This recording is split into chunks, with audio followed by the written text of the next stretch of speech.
എടാ അനിയൻകുട്ട, നീ എന്തിനാ കരയുന്നത്? ഇത് അച്ഛനും മോളും കൂടിയുള്ളൊരു ഒളിച്ചുകളിയല്ലേ? എടാ, കല്യാണി മിണ്ടാതിരിക്കുന്നോണ്ട് ദാസേട്ടൻ ബോധപൂർവ്വം മാറി നിൽക്കുന്നതാ. നീ ഇങ്ങനെ സങ്കടപ്പെടല്ലേ. ഫോണിലൊന്നോടൊന്ന് വിളിച്ചു നോക്കൂ. അതോ? ഇന്നലെ മുതൽ ദാസേട്ടന്റെ ഫോൺ സ്വിച്ച് ഓഫ് ചെയ്ത് വെച്ചിരിക്കുക.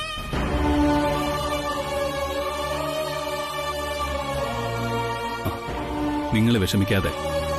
ഇതൊക്കെ ദാസേട്ടന്റെ സ്വഭാവമല്ലേ. വെറുതെ ഇരിക്കില്ല, വല്ല ജോലിയും തിരക്കി പോയിട്ടുണ്ടാവും.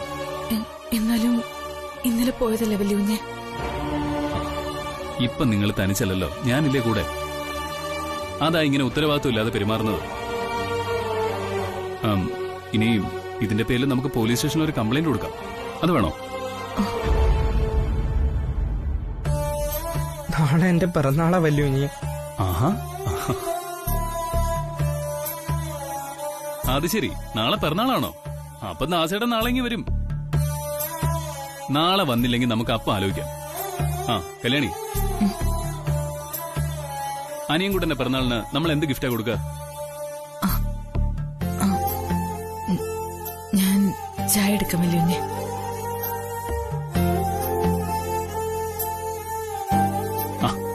നീ വിഷമിക്കണ്ട, ഒന്നുമില്ല. ദാസേട്ടൻ ഇങ്ങ് വരും. ചെല്ല്.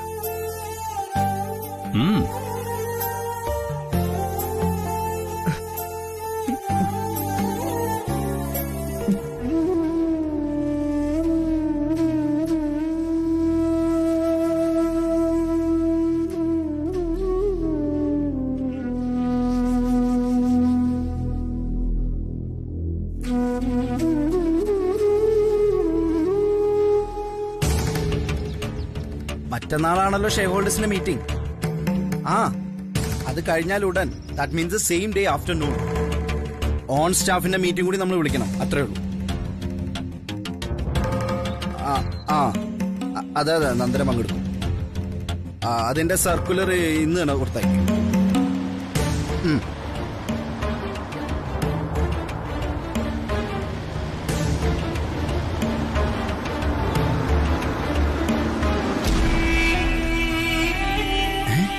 അമ്മ രാവിലെ തന്നെ എവിടെ പോയി? ശരി ശരി, ഞാൻ ഇപ്പൊ പറഞ്ഞ പോലെ ചെയ്യാം. ഓക്കെ, ഞാൻ വിളിച്ചേക്കാം. ഓക്കെ. അമ്മേ, അമ്മ എവിടെ പോയത് ഇത്ര രാവിലെ തന്നെ? ഞാനോ കുമാരപുരം വരെ പോയിരുന്നു. കുമാരപുരത്തോ? ആരൊക്കെയാണ്? ഒരു ഫ്രണ്ടിനെ. ഫ്രണ്ടോ? അവിടെ ഏത് ഫ്രണ്ട്? അല്ല, അമ്മയ്ക്ക് അവിടെ ഒരു ഫ്രണ്ട് ഉള്ളതായിട്ട് എനിക്കറിയില്ലല്ലോ. നീ എന്താ എന്നെ ക്രോസ് വിസ്താരം ചെയ്യണോ? അല്ല, എന്റെ എല്ലാ ഫ്രണ്ട്സിനെ നിനക്കറിയോ? അറിയുമോന്ന്? അതില്ല. അനാവശ്യ ചോദ്യങ്ങൾ ചോദിക്കാതിരിക്കുക. അമ്മ, അല്ല, ഇന്ന് കമ്പനിയിലേക്ക് വരുന്നില്ലേ? കമ്പനിയിലോ? ഞാനെന്തിനാ? എന്തിനാന്നോ? ഇന്ന് മീറ്റിംഗ് വെച്ച അമ്മ തന്നെയല്ലേ? ഇന്നത്തെ മീറ്റിംഗ് നീ നന്ദനെ കൂടി പകർത്താ മതി. അമ്മയോ അച്ഛനില്ലാതെ ബോർഡ് മീറ്റിംഗ് എങ്ങനെ നടത്താനാ? ഒരു കാര്യം ചെയ്യ്, മീറ്റിംഗ് പോസ്റ്റ്പോൺ ചെയ്യ്. ഡേറ്റ് പിന്നെ അറിയിക്കാം. പിന്നെ അമ്മ എന്താ? അല്ല, അമ്മ അച്ഛൻ വിളിച്ചില്ലേ? ഇല്ല, എന്നെ വിളിച്ചില്ല. നിന്നെ വിളിച്ചിരുന്നു? വിളിച്ചിരുന്നു. അച്ഛൻ വരുന്നുണ്ട് നീ ഈവനിംഗ് ഫ്ലൈറ്റില്.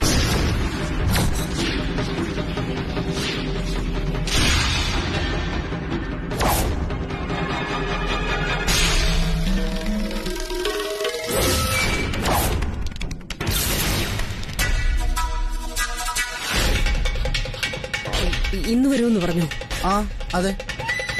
എന്താ എന്തുപറ്റി?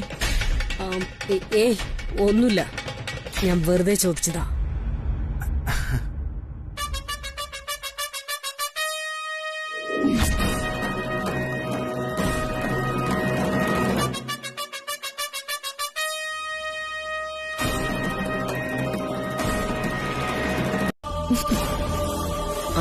അരവിന്ദ്, നീ നന്ദനയുടെ കൂടെ തന്നെ നടക്കണം. കൂടെ തന്നെ ഉണ്ട്.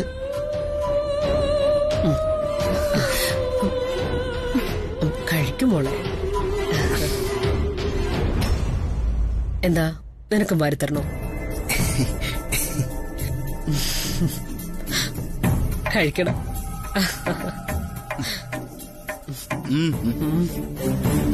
അമ്മ വാരിത്തന്നിട്ട് ഒത്തിരി നാളായല്ലേ? കഴിക്കും. ആ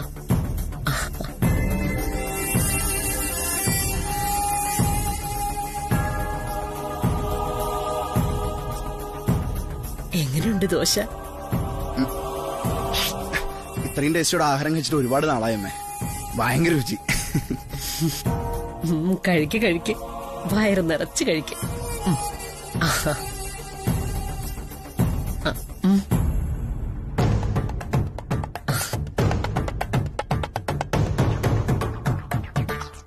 കല്യാണി ഒന്ന് കാണണം എനിക്ക്.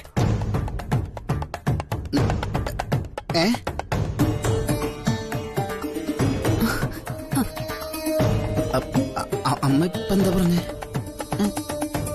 അതൊക്കെ പിന്നെ പറയാം. ഇപ്പതാ കഴിക്കും. മതി ആന്റി. മതിയമ്മേ. ഇനി പോയി കിടന്നുറങ്ങ്. മുഖവും വായും ഒക്കെ കഴുകണം. ചെല്ല്.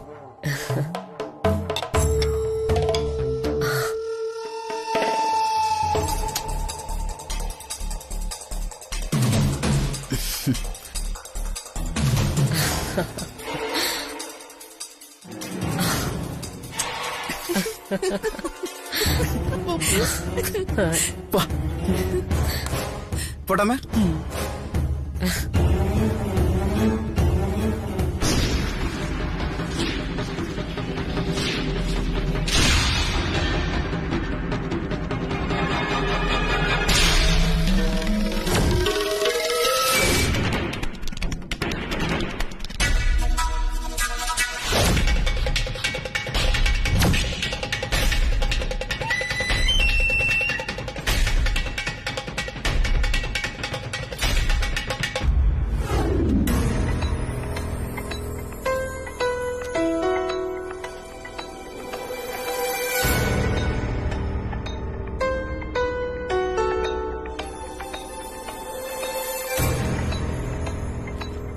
സർ. ആ ആനന്ദ് ഇരിക്കെ.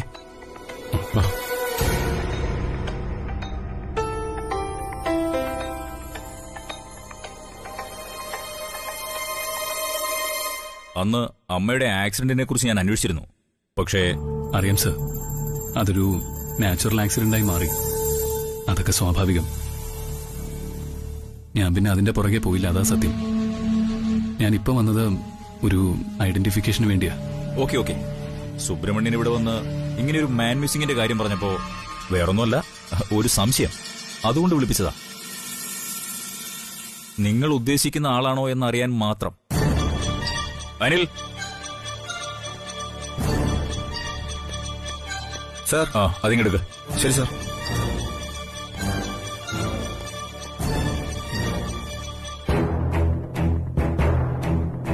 ഏകദേശം സുബ്ര പറഞ്ഞ സമാന പ്രായമാണ്. എന്റെ അറിവിൽ അതൊരു ആക്സിഡന്റ് തന്നെയാണ്. സുബ്രു. അനന്ത്, പേടിക്കാനൊന്നുമില്ല. ഇതൊരു പക്ഷേ നിങ്ങൾ ഉദ്ദേശിക്കുന്ന ആളായിരിക്കില്ല. പിന്നെ ഞങ്ങൾ പോലീസുകാർക്ക് ഒരു സംശയം തോന്നിയാൽ വിളിപ്പിക്കാറുണ്ടല്ലോ, അതിന്റെ ഭാഗമായിട്ട് വിളിപ്പിച്ചതാണ്. കാണാനില്ലാത്തത് ആനന്ദിന്റെ ആരാന്നാ പറഞ്ഞത്? എന്റെ ഭാര്യയുടെ അച്ഛനാ സർ. എന്തായിരുന്നു അദ്ദേഹത്തിന്റെ ജോലി? ഡ്രൈവറായിരുന്നു. കുറച്ചു നാളായിട്ട് ജോലിക്കൊന്നും പോകുന്നില്ല.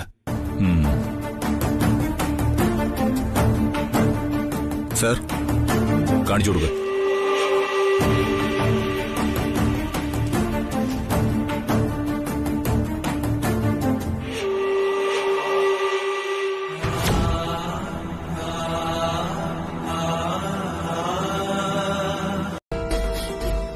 അരവിന്ദ്, നീ ഇത് അതിരാവിലെ എവിടെ പോവാ?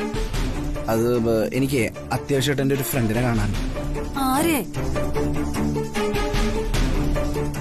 അത് അരവിന്ദ്, നീ ഒരു നുണ പറയാൻ ശ്രമിച്ച അതൊരു നുണ തന്നെയാണെന്ന് അരവിന്ദിന്റെ മുഖത്ത് തന്നെ തെളിഞ്ഞു വരും. എന്തിനാ എന്നോട് കള്ളം പറയാൻ ശ്രമിക്കുന്നത്?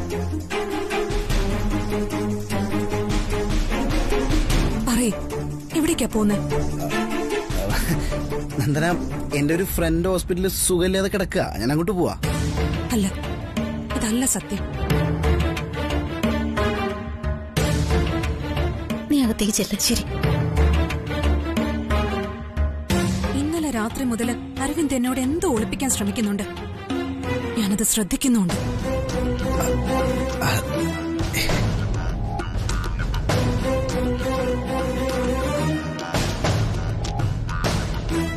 ഇന്നലെ രാത്രി അരവിന്ദ് ഒരു പോള കണ്ണടച്ചിട്ടില്ല. ഉറങ്ങുന്നു എന്ന് എന്നെ ബോധിപ്പിക്കാനുള്ള ശ്രമം മാത്രമായിരുന്നു. അരവിന്ദ്, ഞാൻ അരവിന്ദിന്റെ ഭാര്യ. എന്നോട് കള്ളം പറയാൻ ശ്രമിക്കുന്ന എന്തിനാ? പറയ്, അരവിന്ദ് എവിടേക്കാ പോകുന്നേ? ഞാൻ സത്യം പറഞ്ഞില്ലേ, ഞാൻ ഹോസ്പിറ്റലിലേക്ക് പോവാ. ആക്ച്വലി എന്താ പറയാ, എന്റെ ഒരു ഫ്രണ്ട് ഹോസ്പിറ്റലൈസ്ഡ് ആയിട്ടേ. നന്ദന,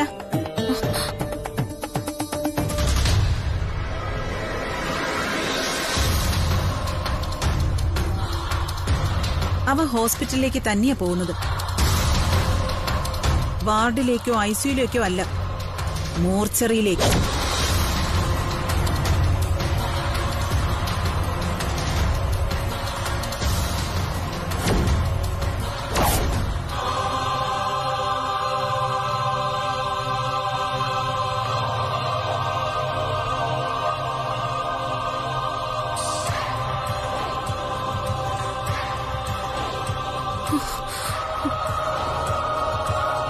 മോർച്ചറിയിലേക്കോ?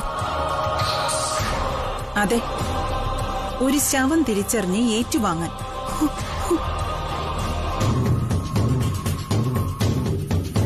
തൃച്ചംബരം ഒരു ദേവാലയമായി കണ്ടിരുന്ന 26 വർഷം തൃച്ചംബരത്തിന്റെ എല്ലാമായിരുന്ന ബഹുമാനീയനും ആദരണീയനും അതിലുപരി തൃച്ചംബരത്തെ മൂത്ത മരുമകളുടെ പിതാവുമായ ഡ്രൈവർ ദാസ് മരിച്ചു.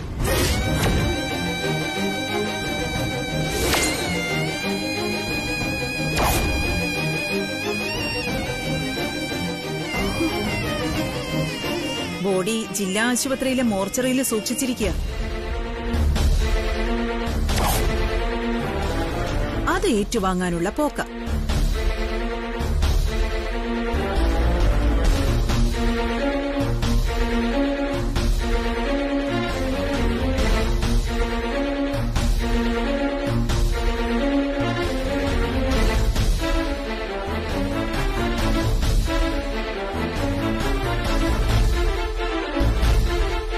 നീ എന്താ അരവിന്ദ് എന്നെ ഇങ്ങനെ നോക്കുന്നേ?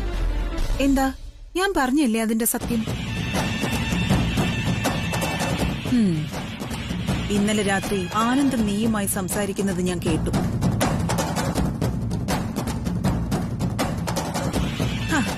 പാവം, അയാൾക്കതായിരിക്കും വിധി.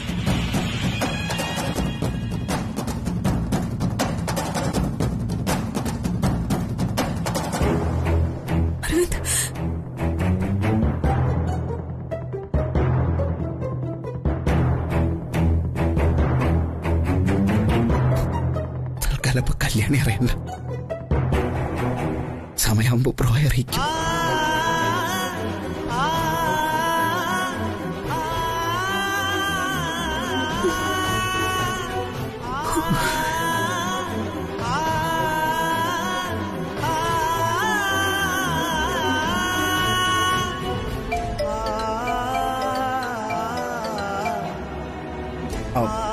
സുബർണ എത്തിയോ? ഞാനും ബ്രോയും പോലീസ് സ്റ്റേഷനിൽ കയറിയിട്ട് ഹോസ്പിറ്റലിലേക്ക് വരാം. ഇറങ്ങാൻ പോവാ. ശരി.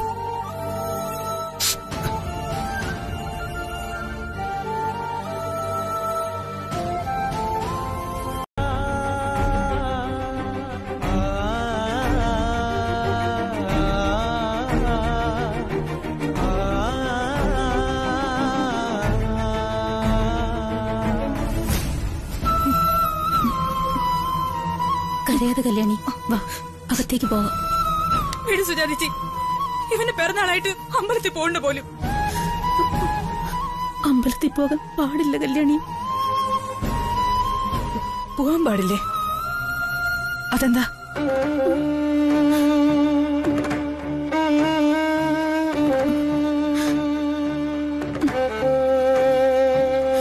എപ്പോഴായാലും കല്യാണി പറ്റൂ.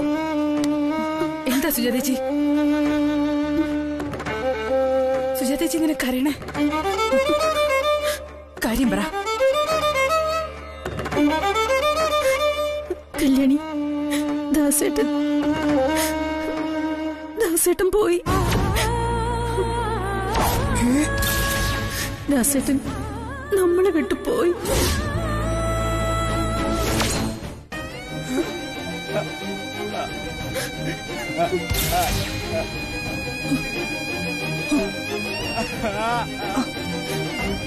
ചേച്ചി, എന്താ പറഞ്ഞേ? സുജാതേച്ചി എന്താ പറഞ്ഞേ? എന്റെ അച്ഛൻ ഇല്ല, ഞാനിത് വിശ്വസിക്കില്ല. ഞാനിത് വിശ്വസിക്കില്ല.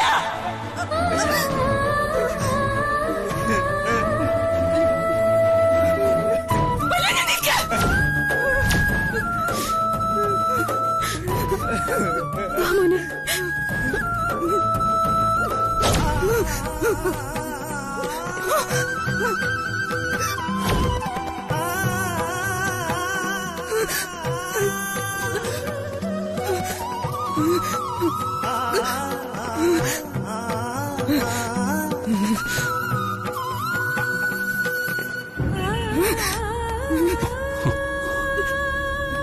എവിടെ എന്റെ അച്ഛൻ? എവിടെയാണ്? എവിടെ എന്റെ അച്ഛൻ?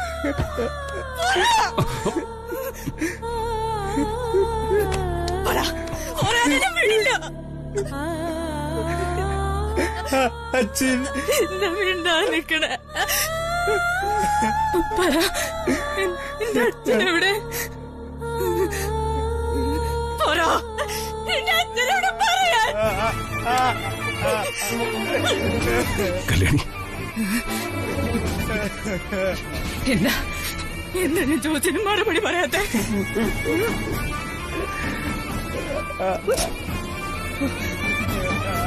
പോയി എന്റെ അച്ഛനെ തിരിച്ചു വിളിച്ചോണ്ട് വന്നതല്ലേ? എനിക്ക് എന്റെ അച്ഛനെ എനിക്ക് എന്റെ അച്ഛനെ തരാൻ.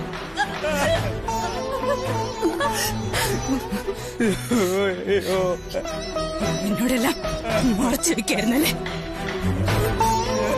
എന്താ അച്ഛൻ പോയിട്ട് എന്നോടെല്ലാം മറച്ചു വെക്കായിരുന്നല്ലേ?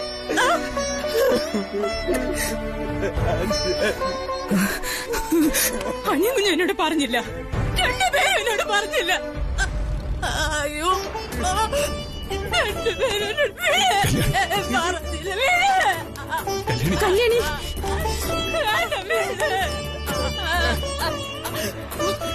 അയ്യോ, ഞാൻ അവസാന നാള് അച്ഛനോട് പിണങ്ങി നടന്നല്ലോ. അയ്യോ, ഞാൻ എങ്ങനെ അച്ഛനൊക്കെ സഹിക്കണേ?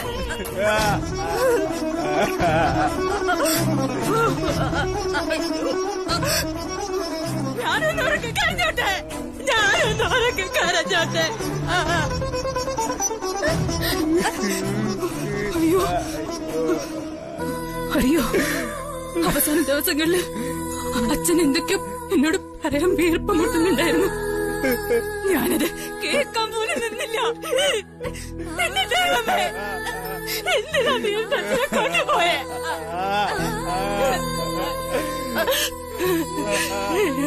ഈശ്വരാ, എന്താണ് നീ എന്നോട് കല്യാണി, വാ കല്യാണി.